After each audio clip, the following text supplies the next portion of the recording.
Paz, meus irmãos, podem se assentar. Vamos fazer a leitura do texto bíblico sentados hoje. Uma grande alegria estarmos novamente reunidos na casa do Senhor para adorá-lo em espírito e em verdade, como nos diz na sua santa palavra. Vamos ler o texto bíblico, Eclesiastes, capítulo de número 5, a partir do verso 1. Dando continuação, então, à nossa série baseada no livro de Eclesiastes, que é sobre o verdadeiro sentido da vida, celebração e fé como prática cristã. E hoje nós temos aí o capítulo 5, que vai nos mostrar alguns conselhos práticos que Salomão ele nos deixou. Como um exímio observador do cotidiano, ele tem muito a nos ensinar nessa manhã. Eclesiastes 5 e 1, que diz assim: guarda o teu pé quando entrares na casa de Deus, e inclina-te mais a ouvir do que a oferecer sacrifícios de tolos, pois não sabem que fazem mal. Não te precipites com a tua boca, nem o teu coração se apresse a pronunciar palavra alguma diante de Deus, porque Deus está nos céus e tu estás sobre a terra, pelo que sejam poucas as tuas palavras. Porque da muita ocupação vêm os sonhos, e a voz do tolo da multidão das palavras. Quando a Deus fizeres algum voto, não tardes em cumpri-lo, porque não se agrada de tolos. O que votares, paga-o. Melhor é que não votes do que votes e não pagues. Não consintas que a tua boca faça pecar a tua carne, nem digas diante do anjo que foi erro. Por que razão se iraria Deus contra a tua voz, de sorte que destruísse a obra das tuas mãos? Porque, como na multidão dos sonhos, há vaidades, assim também nas muitas palavras. Mas tu, teme a Deus. Se vires em alguma província opressão de pobres e a violência em lugar do juízo e da justiça, não te maravilhes de semelhante caso, porque o que mais alto é do que os altos para isso atenta, e há mais altos do que eles. O proveito da terra é para todos, até o rei se serve do campo. O que amar o dinheiro nunca se fartará de dinheiro, e quem amar a abundância nunca se fartará da renda. Também isso é vaidade. Onde a fazenda se multiplica, aí se multiplicam também os que a comem.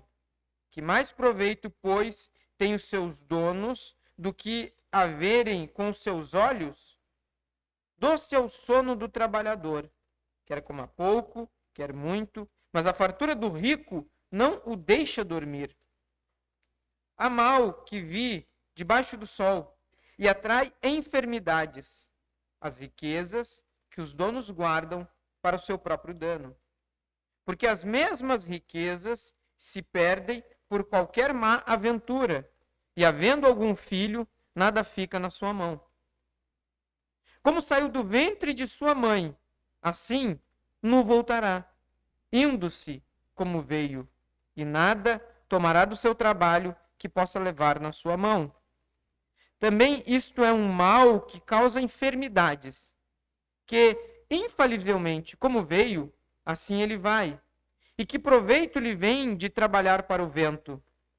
E de haver comido todos os seus dias nas trevas, e de haver padecido muito enfado e enfermidades e cruel furor? Eis aqui o que eu vi, uma boa e bela coisa. Comer e beber e gozar cada um do bem de todo o seu trabalho em que trabalhou debaixo do sol todos os dias da sua vida, que Deus lhe deu, porque essa é a sua porção. E quanto ao homem, a quem Deus deu riquezas e fazenda e lhe deu poder para delas comer e tomar a sua porção e gozar do seu trabalho, isso é dom de Deus. Porque não se lembrará muito dos dias da sua vida, porquanto Deus lhe responde na alegria do seu coração. Amém. Até aqui. Primeiro que nós temos um trecho um tanto quanto extenso, né? E vocês sabem que eu não tenho a mesma habilidade que o pastor tem de sintetizar e resumir muitas coisas. Mas o nosso desafio aqui nessa manhã é traduzir em algumas partes tudo aquilo que o sábio Salomão ele está nos ensinando como conselhos práticos para a nossa vida. Óbvio que algumas coisas nós temos que traduzir um pouco mais, adaptar um pouco mais para que se faça entendido. Então, o desenvolvimento do livro de Eclesiastes, eles têm nos mostrado o princípio de que Deus tem um plano abrangente que envolve todas as pessoas, todas as ocasiões, inclusive as ruins e todas as ações. O que Eclesiastes tem nos ensinado até aqui, nessa jornada que nós estamos trilhando, é de que Deus tem um plano para todas as coisas, todas as pessoas e em todas as ações. Como eu ressaltei, inclusive as ruins. E nenhum empecilho pode ou irá, de alguma maneira, frustrar os planos de Deus. Isso nós temos observado, que aquilo que nós passamos é apenas uma pequena partícula dentro do grande plano de Deus.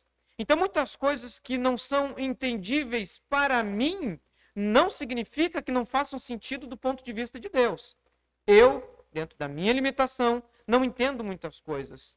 Às vezes, eu aceito, mas eu não entendo. Todavia, dentro do plano e do propósito eterno de Deus, que não está dentro da mesma finitude que eu, tudo faz sentido.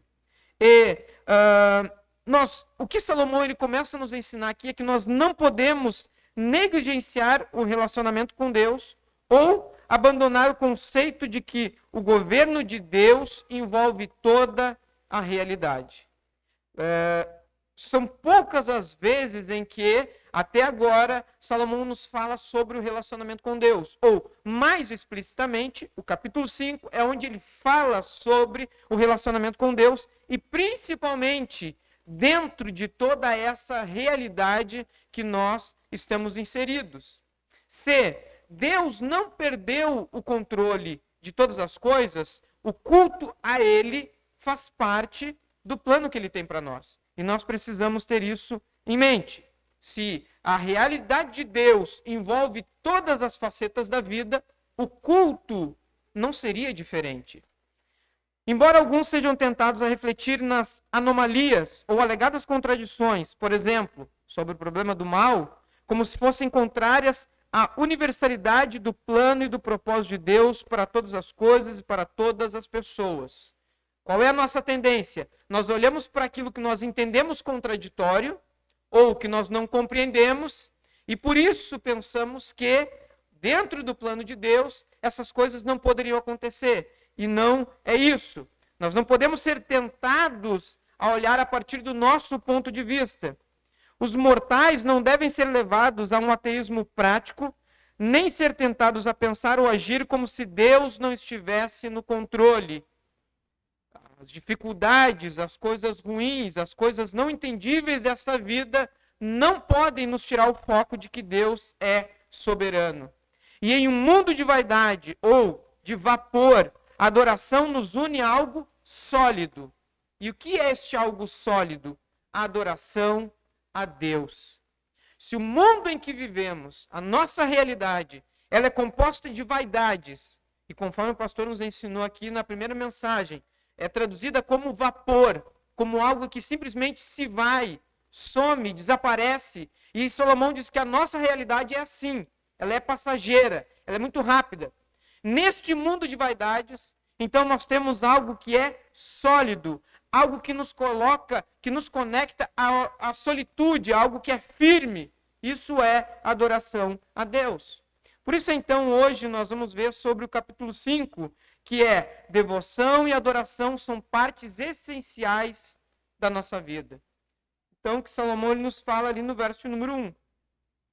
Guarda o teu pé quando entrares na casa de Deus, e inclina-te mais a ouvir do que oferecer sacrifícios de tolos, pois não sabe que fazem mal. Adoração a Deus, podemos dizer que é o algo sólido na nossa vida, cheia de vapor. A comunhão com Deus é aquilo que nos dá a segurança, ou conforme cantamos aqui nessa manhã, se nossa vida está nas mãos de Jesus Cristo, enquanto Ele estiver no céu, firmes nele nós estaremos. Então, a nossa vida não pode estar baseada nas vaidades, no vapor, naquilo que vai simplesmente desaparecer. Precisa estar firmado em algo sólido. E este algo sólido é a adoração a Deus, é a comunhão com Deus. O vigoroso conselho do sábio para nós, antes de tudo, é que entremos na casa de Deus, na presença de Deus. A primeira coisa que ele nos fala é isso, que nós devemos entrar na presença de Deus. Ele nos dá este conselho sábio de que nós precisamos estar na presença de Deus. Ele não nos desaconselha que, por causa das vaidades dessa vida, ou por causa dos nossos pecados, por causa da nossa finitude, por causa daquilo que nós não entendemos, que nós não compreendemos, isso não deve nos afastar de Deus, mas pelo contrário, antes de tudo, que entremos na presença de Deus. E aqui ele se traduz como casa de Deus. E nós vamos ver o porquê que ele fala isso. Eclesiastes 5 abre com uma exortação. É preciso ter verdade e reverência na adoração a Deus. De que nós não podemos estar na presença de Deus de qualquer forma, mas é preciso ter verdade e reverência na adoração a Deus. Porque se tudo nessa vida é vaidade, o que nós temos de mais sólido é a comunhão com Deus, nós não podemos estar diante da presença de Deus de qualquer maneira. Por isso que então ele diz, guarda o teu pé quando entrares na casa de Deus. O rei pregador começou o seu livro falando sobre a falta de sentido em nossa existência. Vaidades de vaidade, tudo é vaidade. A princípio parecia estar apenas se queixando dos problemas do mundo. Aí, no início, parece que ele está aqui mostrando que nada faria sentido no mundo. Que tudo é vaidade, que tudo é passageiro. Mas quanto mais escrevia, mais conselhos ele tinha a dar para o modo como deveríamos viver. E esses conselhos são conselhos sábios e práticos sobre temas cotidianos, como alguns que nós vimos: trabalho, morte, bens, tempo, riquezas. E no capítulo 5, ele dirige-se diretamente a nós, dizendo-nos o que nós devemos fazer. Se alguns conselhos que ele deu sobre as várias dimensões do cotidiano da nossa vida era aquilo que nós deveríamos evitar, aqui ele diz aquilo que nós devemos fazer. E agora ele está falando realmente como um pregador, como aquele que está proclamando algo. E essa é a seção da sua mensagem que ele oferece uma aplicação prática para ensinar ao povo a maneira certa de viver. Se até aqui muito do que ele falou é das coisas passageiras desta vida, agora ele vai nos dar algo muito prático de como nós devemos viver. E este algo prático e sólido é a comunhão com Deus. Por isso, então, ele está falando de praticamente todos que vão à igreja. Tanto as pessoas que viveram em sua época, quanto a nós. Então, esse texto de Salomão não é sobre os ímpios, não é sobre aqueles que não estão na presença de Deus, aqueles que não desejam estar na presença de Deus, aqueles que desprezam o próprio Deus, mas é para aqueles que ele pressupõe se dirigem às pessoas que pretendem estar na presença de Deus, que estão na presença de Deus, aqueles que frequentam, nas palavras dele, a casa de Deus. É por isso então que, apesar de todas as frustrações com a vida, ele não só acreditava em Deus, mas se dedicava completamente à adoração. aquele que diz que de vaidades, tudo é vaidade, ele tinha algo sólido na sua vida, que era o próprio Deus. Então, diante de um mundo talvez caótico, sem sentido, do ponto de vista humano, agora quando Salomão ele olha para Deus, é como se tudo nessa terra fizesse mais sentido. Há um propósito para todas as coisas. E exemplificando uma frase que diz que quando eu olho para a igreja, do ponto de vista humano, e eu vejo as nossas falhas, os nossos pecados, as nossas dificuldades em crescermos em Cristo, em crescermos como comunidade cristã, a frase diz o seguinte: quando eu olho para a igreja deste ponto de vista humano, eu me decepciono com Deus, porque eu vejo muita falha. Mas agora quando eu olho para Deus, eu amo a igreja, porque eu vejo que Cristo amou e se entregou por ela, e que a igreja é o plano e o propósito de Deus para a nossa vida. E Salomão, quando ele olha para Deus, as coisas da terra fazem sentido. Isso nós observamos um pouco aqui ontem, na nossa série sobre apologética. Que só faz sentido nesta vida quando nós olhamos para Deus como o verdadeiro e o único fundamento. Então, apesar de todas estas frustrações que ele nos traz, ele encontra no seu relacionamento com Deus a base sólida para uma vida feliz e satisfeita. Assim, as suas exortações são para pessoas que realmente vão à casa de Deus, mas que às vezes têm dificuldades de prestar atenção. Ou seja, muitas vezes nós estamos aqui, nós estamos de corpo presente. Talvez alguns de vocês estão me ouvindo, mas a mente está em outro lugar. A mente talvez está nas contas que teremos que pagar no início do mês. Talvez está no que deixou em casa por fazer. Talvez está em algum outro problema que esteja acontecendo na sua vida, uma doença, algum familiar. Então nós vemos que estar aqui, de corpo presente, não é a mesma coisa que estar em adoração a Deus. Por quê? Os nossos pensamentos vagueiam quando nós oramos.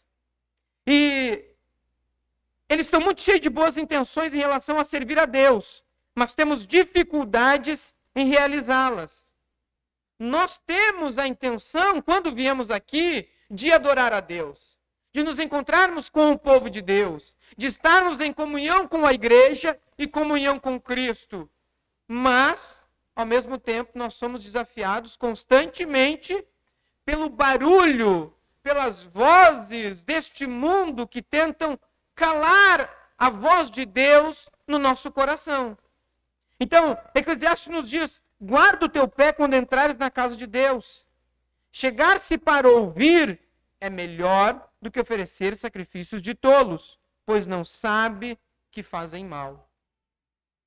Veja bem, além de a expressão guarda o teu pé quando entrares na casa de Deus, ele continua: chegar-se para ouvir é melhor do que oferecer sacrifícios de tolos.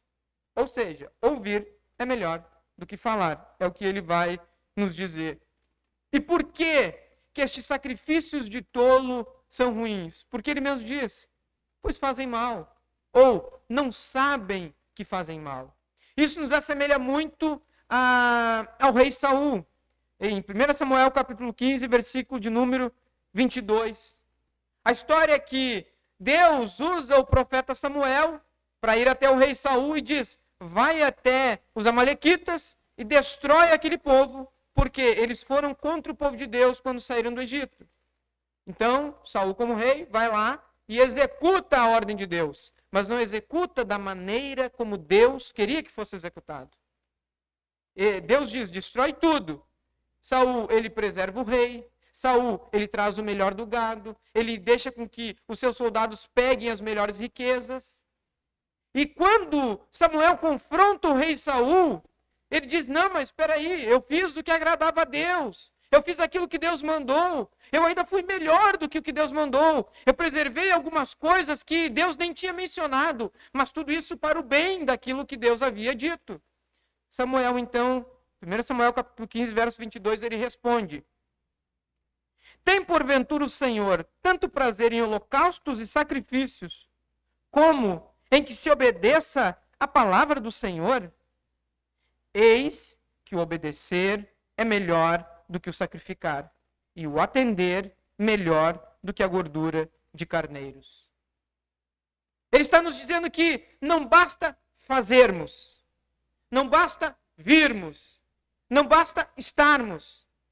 É necessário cultuarmos a Deus do ponto de vista de Deus. Ou, nas palavras do que Jesus diz à mulher samaritana, em espírito e em verdade. Não apenas de corpo presente. Do que Samuel, então, nas palavras em que ele fala ao rei Saul. Será que Deus tem mais prazer em holocausto e em sacrifícios, na prática, do que literalmente obedecer a sua palavra? Então, que Salomão nos diz, é melhor chegar-se para ouvir do que oferecer sacrifícios de tolo. E o que seria o sacrifício de tolo? Deus é contra o oferecer o sacrifício? Não, ele é contra oferecer um sacrifício de tolo. Ele é contra cultuar a ele, não da maneira como ele determinou, não da maneira como ele orientou, mas sim cultuarmos a ele da maneira como nós queremos cultuá-lo. É isso que então nós vamos ver. Porque esta é a primeira exortação que diz respeito a como abordamos a adoração a Deus. E ele está dizendo que devemos prestar atenção à palavra de Deus. Devemos estar dispostos mais a ouvir o que Deus está falando conosco, ao cultuarmos a Ele, do que literalmente o que nós queremos dizer a Ele. Do que literalmente o que nós queremos oferecer a Ele. Oferecer a Deus é algo bom? Sim, desde que seja o que Deus quer. Desde que seja o que Deus está pedindo. Agora, eu oferecer a Deus aquilo que eu quero, do jeito que eu quero, da maneira que eu quero, não é o que Deus quer. Por isso que, então, Salomão nos diz, isso é sacrifício de tolo. Oferecer a Deus o que Deus não está pedindo. E ele vai um pouco mais além nos próximos versículos. Nós vemos que nos dias de Salomão, quando ele dá essa expressão, guarda o teu pé quando entrares na casa de Deus, ele está se referindo ao templo de Jerusalém. Havia no planeta um lugar físico onde a presença de Deus estava, e se alguém quisesse adorar a Deus, deveria ir até esse local físico. É o que parte também do diálogo que Jesus faz com a mulher samaritana. O que ela pergunta? Senhor, aonde nós devemos adorar? No templo em Jerusalém ou no monte aqui em Samaria? E aí Jesus responde, nenhum nem outro. Mas os verdadeiros adoradores adorarão a Deus em espírito e em verdade. Não basta estar no local, é preciso adorar da maneira como Deus quer ser adorado. Então, esse era o contexto do Antigo Testamento. Se lemos Levítico, veremos que Deus leva o culto muito a sério. E não dos nossos termos, mas dos termos dele. Creio que quase todos, se não a maioria de nós, já leu ou teve a oportunidade de ler trechos do livro de Levítico e ver como Deus é extremamente minucioso quando ele vai determinar a forma do culto. Cada detalhe, cada ação, cada maneira de se praticar o culto. Isso mostra o quê? Que Deus leva o culto muito a sério. Ele está falando de algo muito sério. Ele está falando de algo muito profundo. Ele está falando de algo que ele se importa. E se Deus determina na sua palavra algo que ele se importa, nós não podemos negligenciar aquilo que ele está nos falando. Porque então, em Levítico, Deus mostra precisamente a forma que ele deseja ser adorado e não permite que ficamos inventando moda, tentando adivinhar o que ele gosta, porque ele mesmo já disse. Nós não precisamos reinventar a roda do que é o culto cristão. Nós precisamos olhar, entrar para a palavra de Deus, ver o que ele nos determina como o que é o culto que ele quer, a maneira que ele quer ser adorado, e então executarmos a partir da vontade do próprio Deus e não da nossa própria vontade, da nossa própria maneira. Por isso que o pregador nos diz que devemos guardar os nossos passos quando viermos para o culto. porque é algo sério. Nós não estamos simplesmente aqui reunidos porque gostamos de estar uns com os outros, ainda que isso é verdade e é bom. Mas estamos aqui porque Deus, dentro do seu soberano propósito, nos chamou, nos converteu, perdoou nossos pecados, lavou a nossa alma cheia de maldades, malícias e nos trouxe para junto da sua família.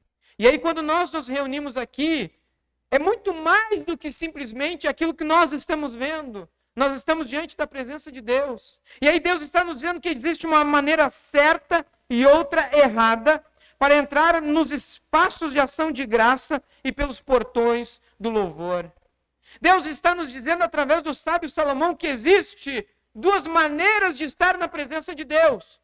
Uma maneira correta, que é como o próprio Deus determina, e uma maneira errada, que é como nós queremos adorá-lo. Por isso que então ele fala, devemos ser mais ouvintes do que falantes. Porque muitas vezes nós viemos ao culto e falamos, mas não ouvimos a voz de Deus. E será que Deus não está falando, ou será que nós é que não estamos ouvindo? É nisso que então Salomão nos diz, há também uma maneira errada de cultuar a Deus.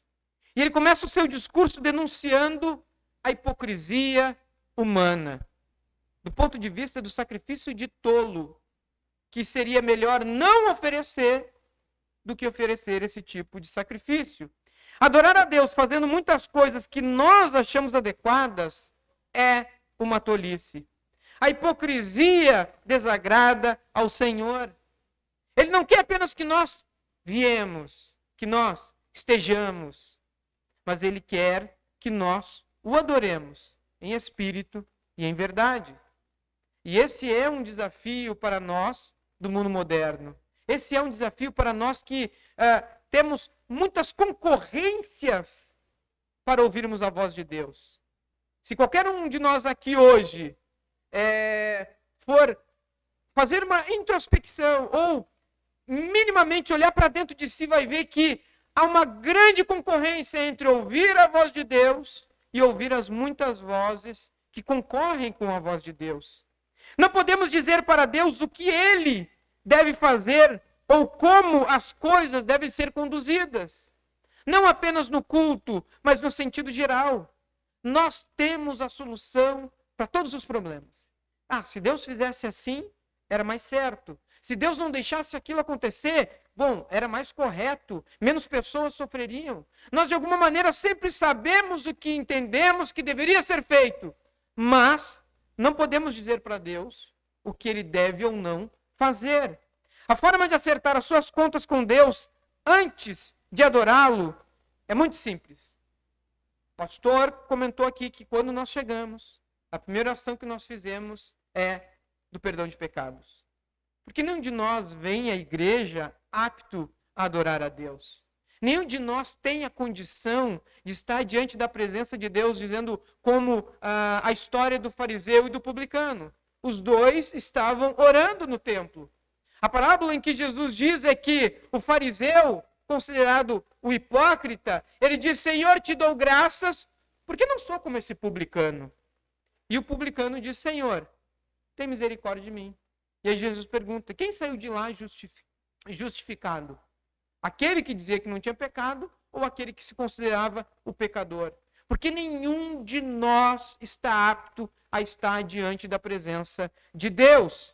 Não da maneira como nós queremos. Por isso que então é muito simples. Precisamos ser honestos com Deus sobre a nossa hipocrisia e sobre todos os nossos pecados. E pedir que Ele nos perdoe por amor a Jesus. Deus não vai perdoar os nossos pecados por nossa causa. Deus não vai perdoar os nossos pecados porque, coitado, ele sofreu tanto pelo pecado que agora ele se arrependeu e quer vir me adorar. Não! É somente por causa de Cristo. É porque Deus olha para Cristo e vê em Cristo o perdão dos nossos pecados. E quando nós estamos através dos méritos de Cristo, diante de Deus, pedindo perdão dos nossos pecados, nós somos perdoados. não por nossa causa, mas por causa de Cristo. O reverendo Emílio Garófalo Neto, ele escreve esse seguinte parágrafo: quando fores ao culto, não se aproxime como um tolo. A pergunta: por que o culto é importante? Culto é a ocasião em que o povo de Deus se reúne e se junta em algo verdadeiramente firme, participando de momentos ancorados na eternidade. Trata-se de algo importantíssimo. Poucas coisas são tão assombrosas quanto o fato de que o povo redimido de Deus se encontra com Ele em adoração, comunhão, serviço e instrução. No culto, somos lembrados do que fomos, direcionado para o que seremos e fortalecidos no que somos. O culto é importante não por nossa causa, mas por causa do próprio Deus. E é neste culto, neste encontro solene, que vai muito além daquilo que nós estamos vendo, mas é algo que está baseado na eternidade. Que ele fala e ele conclui: é no culto que somos lembrados do que fomos na nossa vida de pecado. É no culto que somos direcionados para aquilo que seremos, a nossa vida plena na presença de Deus no futuro. Mas é no culto que nós somos fortalecidos naquilo que somos. Nem somente imperfeitos, nem perfeitos, mas sim aquilo que somos. A realidade é que nós estamos trilhando um caminho. E esse caminho é dado pelo próprio Deus. Obrigado.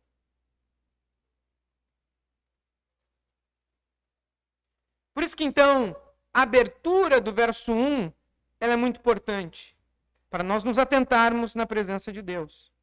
A implicação parece ser que o sacrifício de tolos consiste em fala excessiva, especialmente aquela que tem pouco ou nenhum coração por trás de si, como parece confirmar-se no verso 2. O que seria o sacrifício de tolo? A fala sem sentido. Ou, como de uma forma mais extrema, certo autor disse que nenhum momento de maior hipocrisia no mundo do que quando as igrejas se reúnem no domingo de manhã.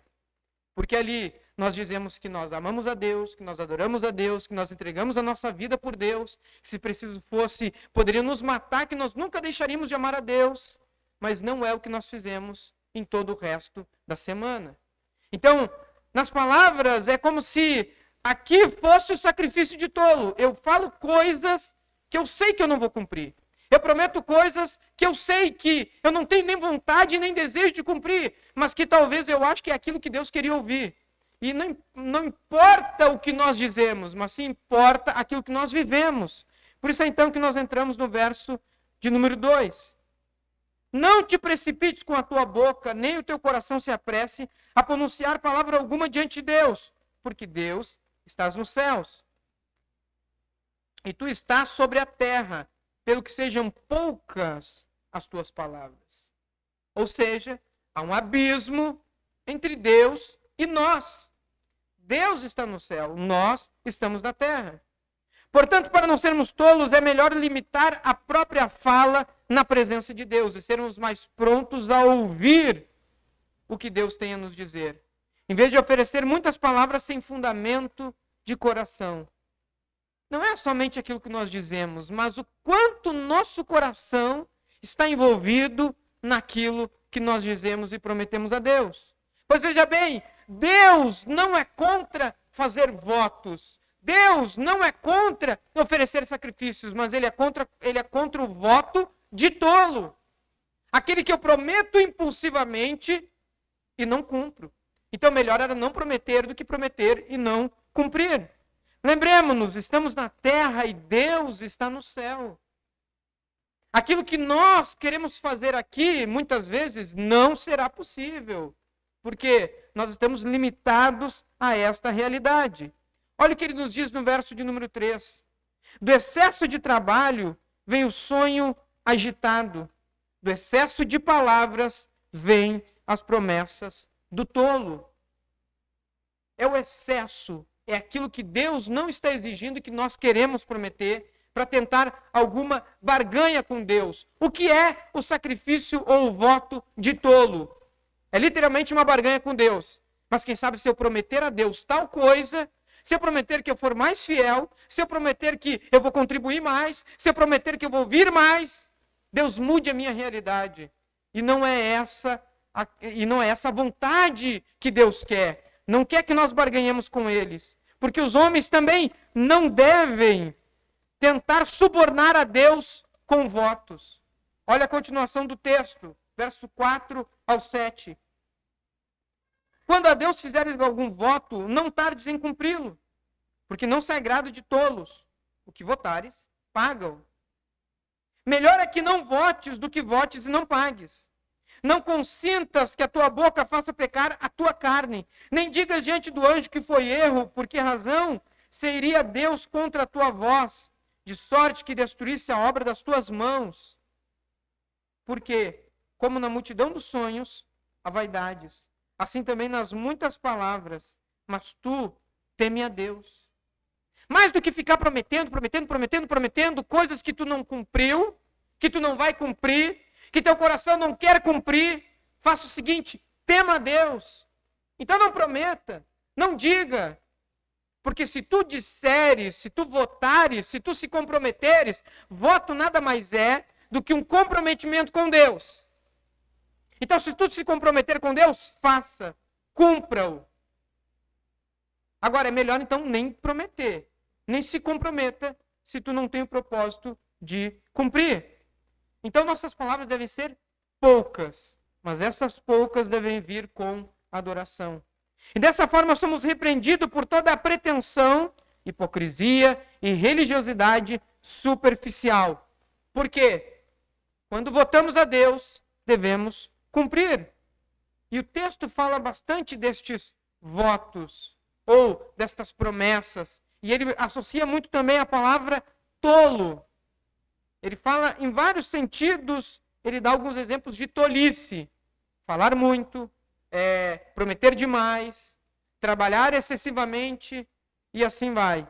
Devemos nos entregar à misericórdia de Deus. Orar que Ele nos perdoe por tudo o que deixamos de fazer. Pedir perdão por aquilo que nós deixamos, prometemos e não realizamos. E pedir que Ele nos aceite por meio de Jesus Cristo. Por quê? Jesus é o Messias, é o único que cumpriu tudo aquilo que prometeu a Deus. Por isso que nós somente somos aceitos por Deus através dos méritos de Cristo. Porque Jesus foi o que nós não conseguimos ser. Jesus fez o que nós não conseguimos fazer. Jesus realizou aquilo que nós dissemos que iríamos realizar e não realizamos. Jesus não pecou e nós prometemos não pecar e pecamos. Por isso que então Jesus é o único que prometeu todos os seus votos. Inclusive o seu voto de oferecer um sacrifício santo. O sacrifício do seu próprio corpo pelos nossos pecados.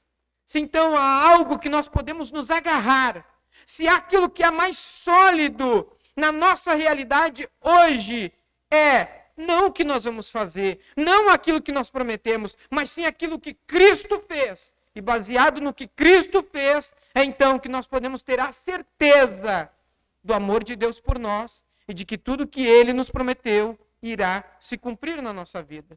Portanto, melhor não é o que eu prometo para Deus, melhor aquilo que Deus me prometeu e que já está sendo cumprido através de Cristo.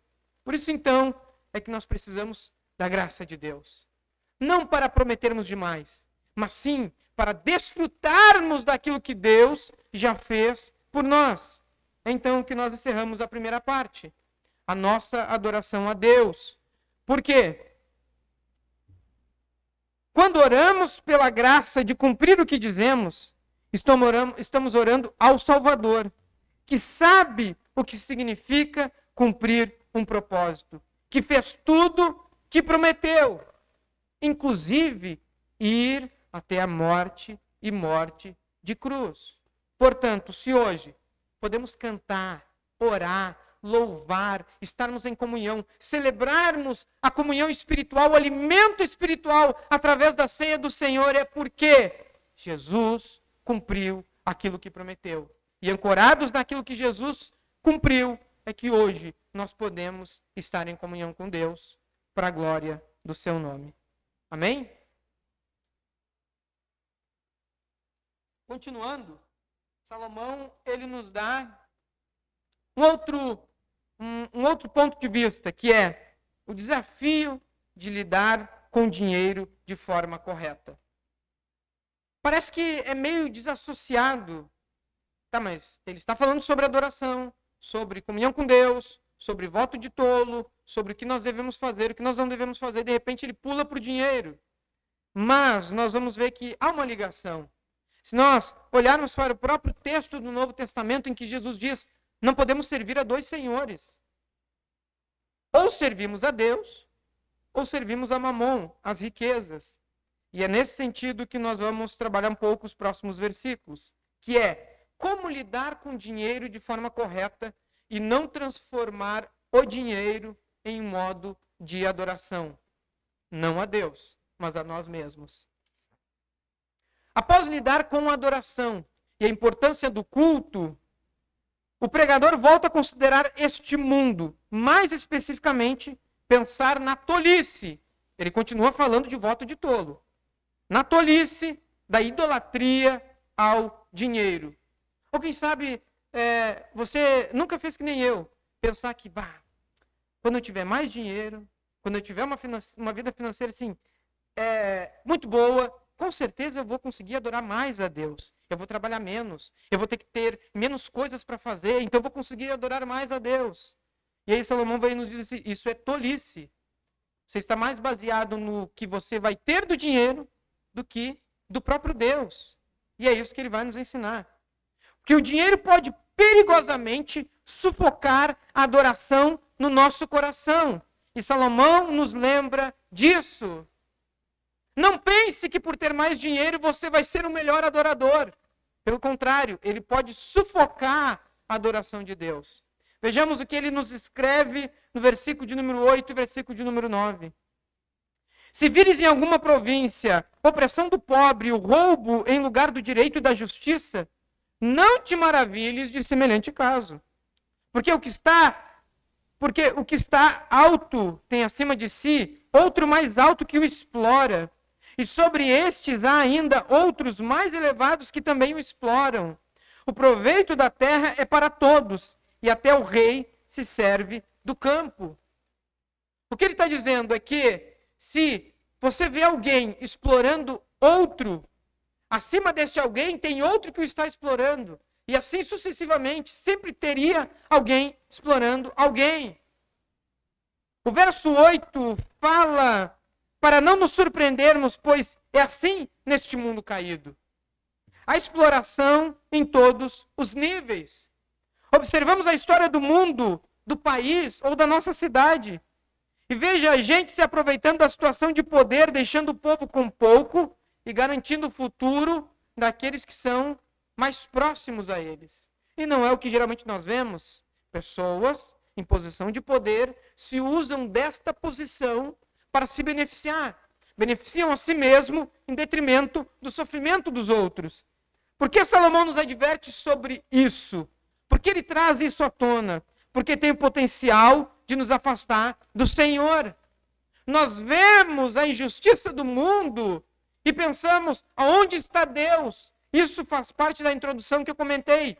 Há contradições, há problemas mal resolvidos. E esses problemas mal resolvidos e contradições não devem nos afastar de Deus.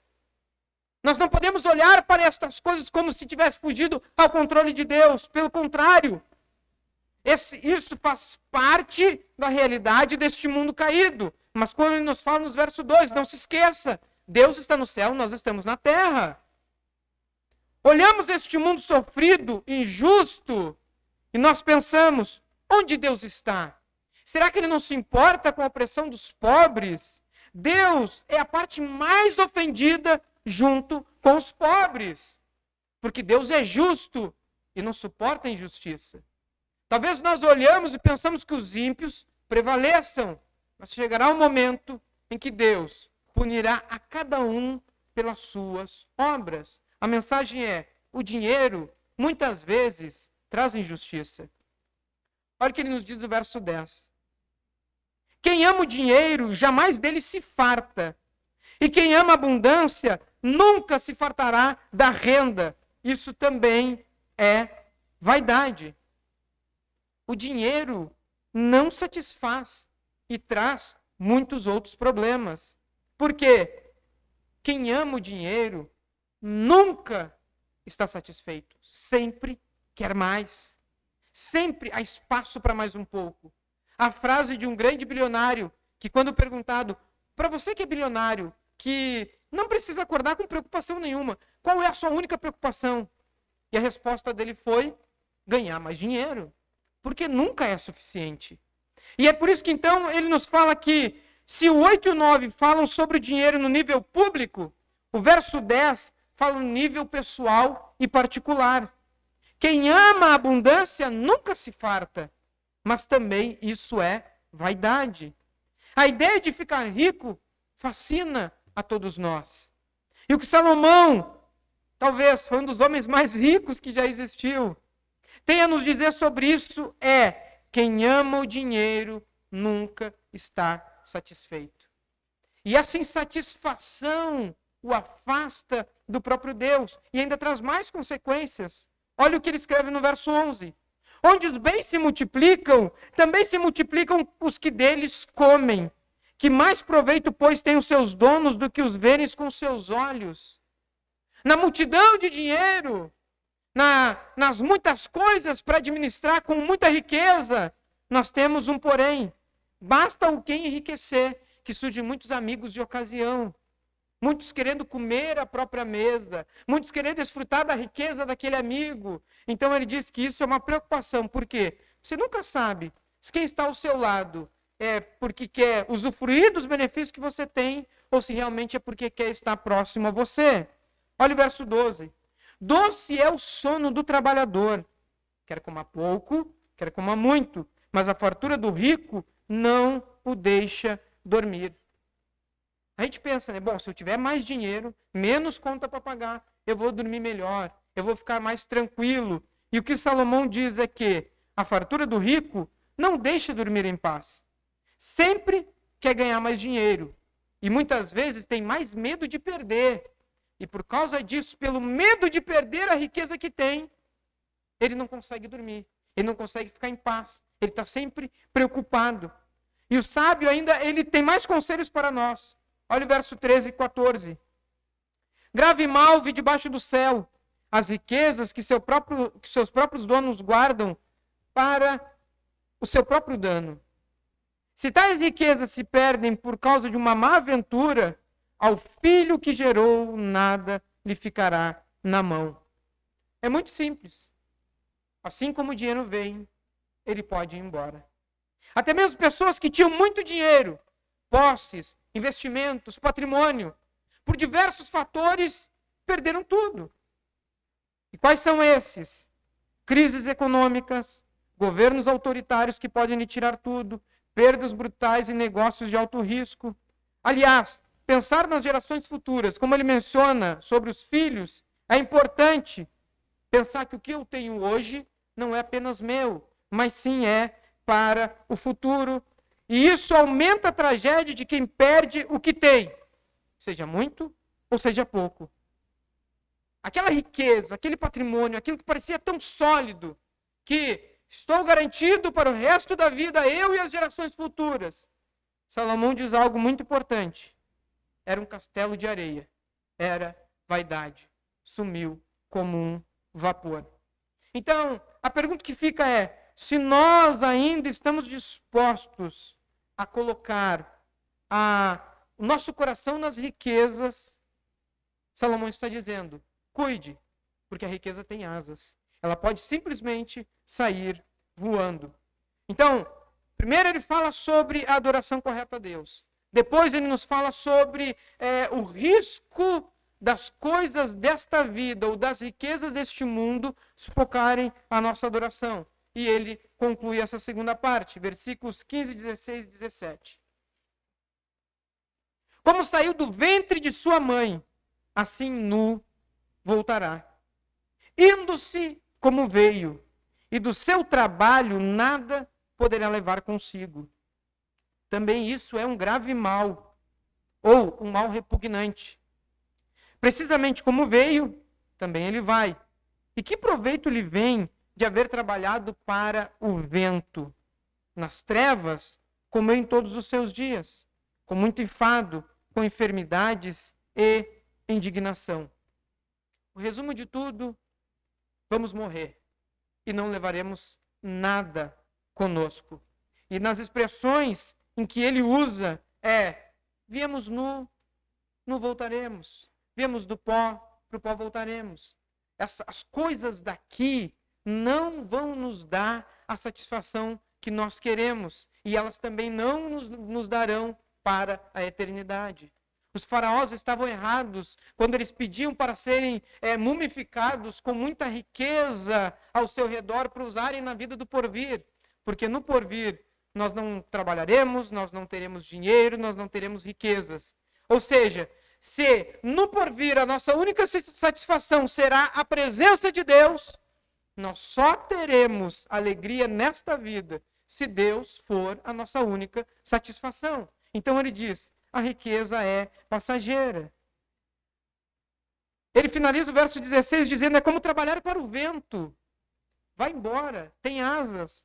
Ainda no verso de número 17, nas trevas comeu em todos os seus dias. Ele quer dizer de alguém que é como se tomasse o café da manhã muito cedo no escuro e depois fosse conseguir jantar somente no escuro. Ou seja, trabalhou o dia todo. E de que proveito há se, no final, ele vai ter enfermidades, enfado e indignação? De que ele trabalha e não consegue a riqueza tão almejada. Não temos como levar o dinheiro conosco. Qual vai ser o proveito de ter trabalhado para o vento? Essa é mais uma razão para deixarmos a idolatria ao dinheiro. Ele não fará parte da eternidade.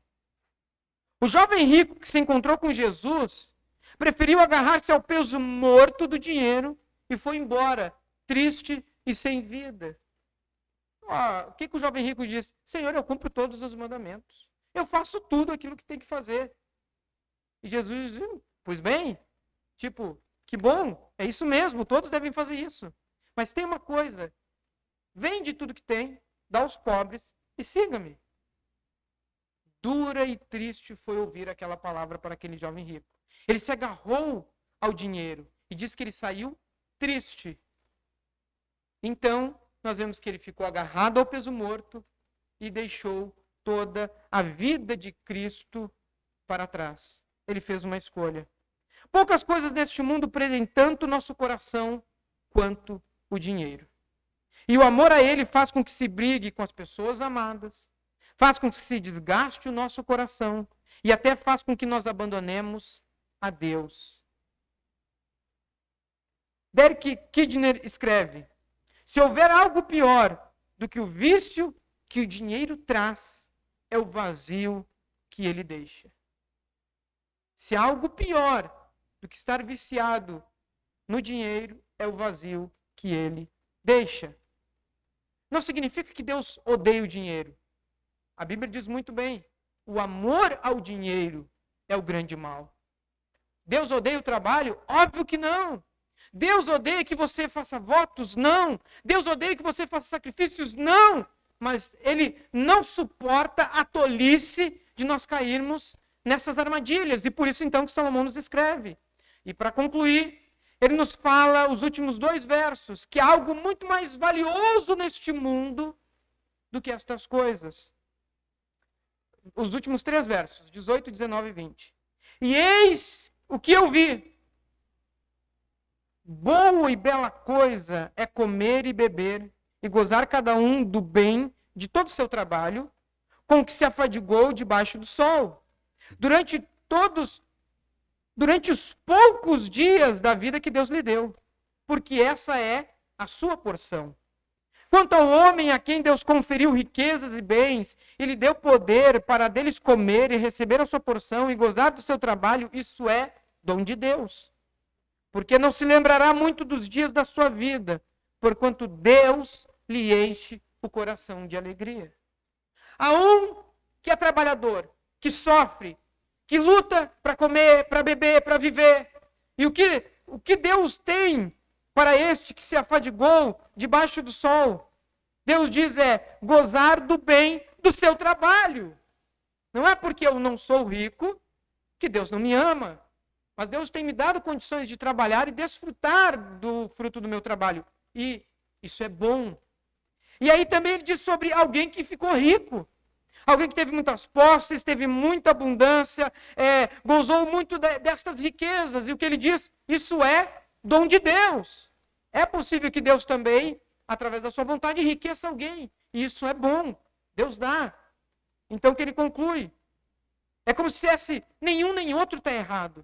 A grande questão é a porção de cada um. A um Deus deu mais, a outro Deus deu menos. Mas a grande conclusão é o verso de número 20. Porque não se lembrará muito dos dias da sua vida. Rico ou pobre, todo mundo vive pouco. Mas a grande questão é porquanto Deus lhe enche o coração de alegria. O que é de mais valioso neste mundo não é o quanto você tem ou não tem. Mas o que é de mais valioso neste mundo é se Deus é a alegria do seu coração. Essa é a grande chave. Alegria com contentamento. O estar satisfeito em Deus. O estar contente em Deus, apesar de todas as dificuldades da vida. Por isso que o apóstolo Paulo, em Filipenses capítulo 4, que ele fala sobre alegrai-vos no Senhor. Outra vez digo, alegrai-vos no Senhor. Eu tive muito e tive pouco. Passei fome e tive abundância. Estive bem, estive mal. Mas uma coisa é certa, a alegria do Senhor é a minha satisfação. Paulo diz, se as riquezas deste mundo, se as coisas deste mundo não podem me trazer alegria, quando eu perco estas coisas, a minha alegria também não vai embora, porque ela não estava aqui. A minha alegria está em Deus. E nada neste mundo que eu tenha ou não tenha poderá roubar esta alegria, porque ela está em Deus. Então, este é a grande mensagem final que Salomão, ele nos dá e ele nos traz. A questão não é o que temos ou não temos, mas sim se Deus é a alegria do nosso coração. Então, concluindo, temos algumas perguntas de reflexão, além daquelas que eu já abordei ao longo do texto. Por exemplo, as primeiras perguntas que precisamos fazer a nós mesmos quando nos preparamos para o culto são: estou preparado para ouvir a voz de Deus? Estou disposto a ouvir a voz de Deus? Ou a minha intenção é vir ao culto, falar para Deus os meus problemas, como se Deus não soubesse o que eu passo? Então, a primeira pergunta: estamos preparados para ouvir a voz de Deus? A segunda, sobre o culto: o meu coração está aberto para a instrução espiritual? Tá, ok, eu estou ouvindo Deus falar, mas o quanto o meu coração está aberto para a instrução divina? O quanto realmente eu estou disposto a ouvir Deus falando e dizer que eu tenho que mudar de vida, de atitude, de mentalidade, eu tenho que mudar de sentimento do meu coração para com Ele. Por último, nossos ouvidos estão atentos à mensagem que eu vou ouvir do Evangelho? Será que realmente quando o Evangelho é pregado através da oração, através do louvor, através da pregação, através da prática e celebração da Santa Ceia, quando o Evangelho ele está sendo pregado, será que realmente nós estamos ouvindo? Ou é mais um culto que nós participamos no domingo de manhã? Teria mais algumas aplicações ainda, mas só para finalizar.